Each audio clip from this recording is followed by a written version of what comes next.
ناظرین، اسرائیل نے شمالی غزہ میں تباہی کے بعد اب جنوبی غزہ پر حملے تیز کر دیے ہیں۔ فرانس 24 کی ایک رپورٹ کے مطابق اسرائیل کی فوج اب جنوبی غزہ میں حماس کے ٹھکانوں کو نشانہ بنانے کی بھرپور تیاری کر چکی ہے۔ اتوار سے جنوبی غزہ میں حماس کے ٹھکانوں کو نشانہ بنایا بھی جا رہا ہے۔ غزہ کے اس حصے میں خان یونس کا معروف قصبہ بھی ہے۔ کئی ہفتوں تک غزہ سٹی کے ارد گرد لڑائی کے بعد اب خان یونس اور اس کے متصل علاقوں کو جو حماس کا گڑھ سمجھے جاتے ہیں نشانہ بنایا جائے گا۔ پناہ گزین کیمپ سے شہر میں تبدیل ہونے والا قصبہ خان یونس حماس کے لیڈر یحییٰ سنور کی جائے پیدائش ہے۔ اسرائیلی حکومت انہیں 7 اکتوبر کے حملوں کا ذمہ دار قرار دیتی ہے۔ 7 اکتوبر کے حملوں کے جواب میں اسرائیل نے حماس کو کچل دینے کا اعلان کیا اور غزہ پر زمینی، فضائی اور بحری حملے شروع کیے۔ دوسری طرف غیر متحارب شہریوں بالخصوص خواتین اور بچوں کو نشانہ بنانے پر اسرائیل کو دنیا بھر میں شدید تنقید کا سامنا ہے۔ اسرائیل کا کہنا ہے کہ وہ اس بات کو یقینی بنانا چاہتا ہے کہ اس کی سرزمین پر آئندہ حملے نہ ہوں، چاہے اس میں بچے ہی کیوں نہ مرے۔ غزہ کی آبادی 24 لاکھ ہے۔ اقوام متحدہ کا کہنا ہے کہ غزہ کے 80% باشندے لڑائی کے باعث بے گھر ہو چکے ہیں۔ بہت سو نے جنوبی غزہ کے نسبتاً محفوظ علاقوں میں پناہ لی تھی، مگر اب ان کی زندگی بھی خطرے میں ہے۔ اس کے ساتھ ساتھ اسرائیل نے مصری سرحد پر قبضے کی تیاری کر لی۔ قدس نیٹ ورک نے باخبر ذرائع کے حوالے سے بتایا کہ اسرائیل نے اس سلسلے میں مصر کے حکام کو مطلع کر دیا ہے۔ قاہرہ کو ہدایت کی ہے کہ علاقے سے فوج نکال لے ورنہ حالات بدتر ہوں گے۔ ذرائع کا یہ بھی کہنا ہے کہ اسرائیلی فوج نے مصر سے بھی کہا کہ سرحد پر قبضے کے دوران جو کچھ بھی ہوگا اس کے لیے وہ ذمہ دار نہیں ہوگی۔ غزہ کی بگڑتی ہوئی صورتحال کے پیش نظر اسرائیل نے مصری سرحد پر قبضہ کر کے اسے مکمل طور پر بند کرنے کا فیصلہ کیا ہے۔ اسرائیل نے خبردار کیا کہ مصر کو منظور ہو یا نہ ہو، یہ عمل جاری رہے گا اور احتیاطی تدابیر اختیار نہ کرنے پر نتائج کا وہ خود ذمہ دار ہوگا۔ غزہ پر مکمل قبضے کی کوشش میں اسرائیلی فوج نے اس علاقے سے ملنے والے داخلی و خارجی راستے بند کر دیے ہیں۔ صہیونی فوج کی کوشش ہے کہ غزہ میں حماس کے مزاحمت کاروں کو کہیں سے بھی کمک نہ مل سکے۔ دوستو، ان تمام کارروائیوں کے بعد حوثیوں نے بحیرہ احمر میں 2 بحری جہازوں پر ڈرون سے حملہ کیا۔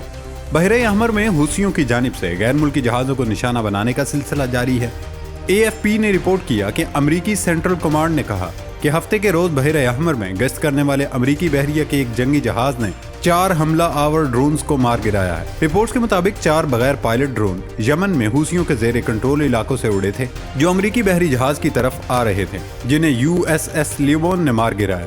امریکہ نے ایران پر ان حملوں میں ملوث ہونے کا الزام عائد کیا ہے، جبکہ ایران کا کہنا ہے کہ حملہ کرنا حوثیوں کا فیصلہ ہے، ان کا نہیں۔ ایران نے بتایا کہ اگر امریکہ نے الزامات واپس نہ لیے تو بحیرہ روم سمیت بحیرہ احمر پر امریکہ کے داخلے پر پابندی عائد کر دی جائے گی۔ ناظرین، حماس کی کارروائیاں تھم نہیں رہی۔ حماس کے ہاتھوں مزید 8 اسرائیلی فوجی ہلاک ہو گئے۔ دوسری جانب صہیونی طیاروں کی بمباری سے غزہ میں 5 اسرائیلی یرغمالی بھی ہلاک ہو گئے۔ الجزیرہ کے مطابق غزہ میں حماس کے جوابی وار جاری ہیں۔ محصور شہر میں مزید 8 صہیونی فوجی حماس کے حملوں میں مارے گئے، جس سے غزہ میں زمینی جنگ کے دوران حماس کے ہاتھوں مارے گئے فوجیوں کی تعداد 153 ہو گئی، جبکہ 8730 زخمی ہوئے ہیں۔ حماس کے حملوں میں درجنوں اسرائیلی فوجی گاڑیاں، ٹینک اور بلڈوزر بھی تباہ ہوئے ہیں۔ اسرائیلی فوج نے غزہ کی پٹی میں لڑائی میں ہلاک ہونے والے 8 فوجیوں کے نام اور تفصیلات بھی جاری کر دی ہیں۔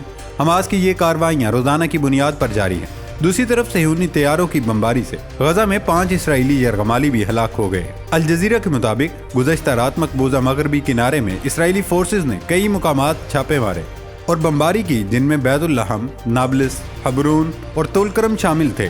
رپورٹس کے مطابق تقریباً 40 فوجی گاڑیوں کے ساتھ صہیونی فورسز نے نور شمس پناہ گزین کیمپ پر دھاوا بولا۔ مقامی لوگوں کا کہنا تھا کہ اس کے بعد بھی مزید کمک طلب کی گئی۔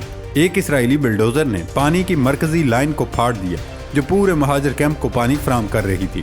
دوستو، اس کے مقابلے میں غزہ میں اسرائیل کی بمباری بھی جاری و ساری ہے۔ گزشتہ 24 گھنٹوں میں مزید 200 فلسطینی شہید ہو چکے، جبکہ صہیونی جارحیت کا نشانہ بن کر غزہ میں موجود 5 اسرائیلی یرغمالی بھی مارے گئے ہیں۔ اسرائیلی فوج کی جانب سے فلسطینیوں کو وسطی غزہ کا علاقہ بھی خالی کرنے کی دھمکی دے دی گئی۔ وسطی غزہ کے نصائرت کیمپ پر حملے سے 18 فلسطینی شہید، جبکہ جبالیہ کیمپ میں مکان پر بم سے حملے کے نتیجے میں خواتین اور بچوں سمیت 12 افراد شہید ہو گئے۔ فلسطینی میڈیا آفس کے مطابق 78 روز سے جاری حملوں میں شہید فلسطینیوں کی تعداد 20,258 ہو چکی ہے، جبکہ 53,000 سے زائد زخمی ہیں۔ شہداء میں 8,000 سے زائد بچے، 6,000 سے زائد خواتین شامل ہیں۔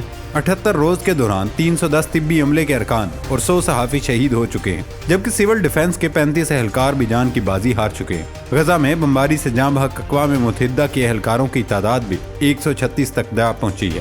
اس کے برعکس ادھر امریکی اخبار کی تحقیقاتی رپورٹ میں انکشاف کیا گیا کہ اسرائیل نے فلسطینیوں کی نسل کشی کے لیے غزہ میں 2000 پاؤنڈ وزنی بم گرائے ہیں۔ دوسری طرف اسرائیلی جنگ کے سائے بھارت پر بھی منڈلا رہے ہیں۔ بھارت کے مغربی ساحلی علاقے میں اسرائیل سے تعلق رکھنے والے تجارتی بحری جہاز پر ڈرون حملہ ہوا۔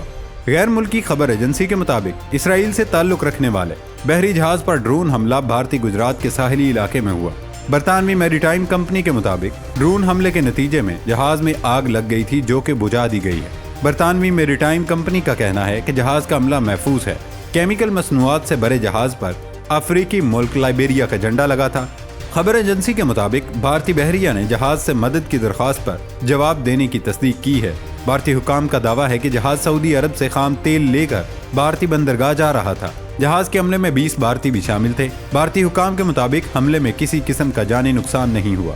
یہ حملہ بھارتی ریاست گجرات کے ساحلی شہر وراول سے 200 کلومیٹر دور جنوب مغرب میں ہوا۔ حملے میں جہاز کا کچھ حصہ متاثر ہوا اور جہاز پر پانی بھی آ گیا۔ برطانوی میری ٹائم کمپنی کے مطابق حالیہ غزہ جنگ شروع ہونے کے بعد بحیرہ احمر سے دور کسی بحری جہاز کو نشانہ بنانے کا یہ پہلا واقعہ ہے۔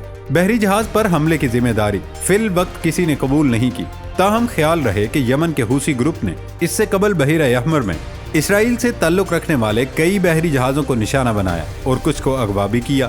گزشتہ دنوں حوثی گروپ نے دھمکی دی تھی اگر غزہ میں مطلوبہ امداد نہ پہنچی تو بحیرہ احمر میں اسرائیلی جانے والے تمام جہازوں کو نشانہ بنائیں گے۔ حوثی گروپ کا کہنا تھا کہ یہ نہیں دیکھا جائے گا کہ جہاز کس ملک یا قوم کا ہے، اسرائیل جانے والا ہر جہاز ہمارا ہدف ہوگا۔ دیگر ممالک بھی جنگ کی طرف جا رہے ہیں۔ دنیا بھر میں الیکشنز کا سیزن چل رہا ہے۔ دنیا کی تقریباً آدھی آبادی ووٹ ڈالے گی، اس لیے ہر جگہ جنگوں کا نہ ختم ہونے والا سلسلہ شروع ہو چکا ہے۔ اب سے کچھ دیر قبل ترکیہ کی وزارت دفاع نے 2 دنوں میں 12 فوجیوں کی ہلاکت کے بعد ایک بیان میں کہا کہ اس نے شام اور عراق کے شمال میں دہشت گردوں کے اہداف کے خلاف فضائی کارروائیاں شروع کی ہیں۔ فرانسیسی خبر رساں ایجنسی AFP کے مطابق وزارت دفاع نے اپنی ویب سائٹ پر جاری ایک پریس ریلیز میں بتایا کہ رات 10 بجے کی گئی اس کارروائی کے دوران 92 اہداف بشمول غاروں، بنکروں، پناہگاہوں، تیل کی تنصیبات اور گوداموں کو تباہ کر دیا گیا۔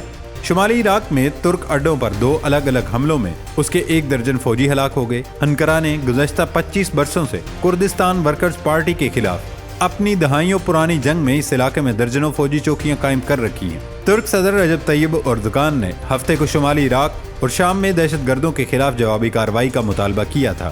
انہوں نے کہا ہمارے سپاہیوں کا خون رائیگاں نہیں گیا، علیحدگی پسندوں سے ان کے بہائے گئے خون کا حساب لیا جائے گا۔ ترک صدر کا کہنا تھا کہ ہم دہشت گردی کو ختم کرنے کے لیے اپنی حکمت عملی پر عمل درآمد اس وقت تک جاری رکھیں گے جب تک آخری دہشت گرد کا خاتمہ نہیں ہو جاتا۔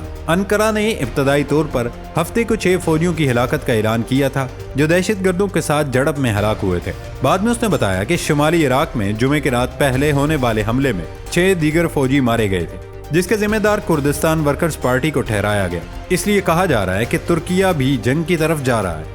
اس وقت اسرائیل، فلسطین، بھارت، چین، امریکہ سمیت شمالی کوریا اور دیگر ممالک حالت جنگ میں ہیں اور اس میں بڑا کردار آنے والے الیکشنز کا بتایا جا رہا ہے۔ پاکستان میں بھی الیکشنز قریب ہیں اور گزشتہ کئی دنوں سے دہشت گرد کارروائیاں ہو رہی ہیں۔ اللہ تعالی ہم سب پر رحم فرمائے، آمین۔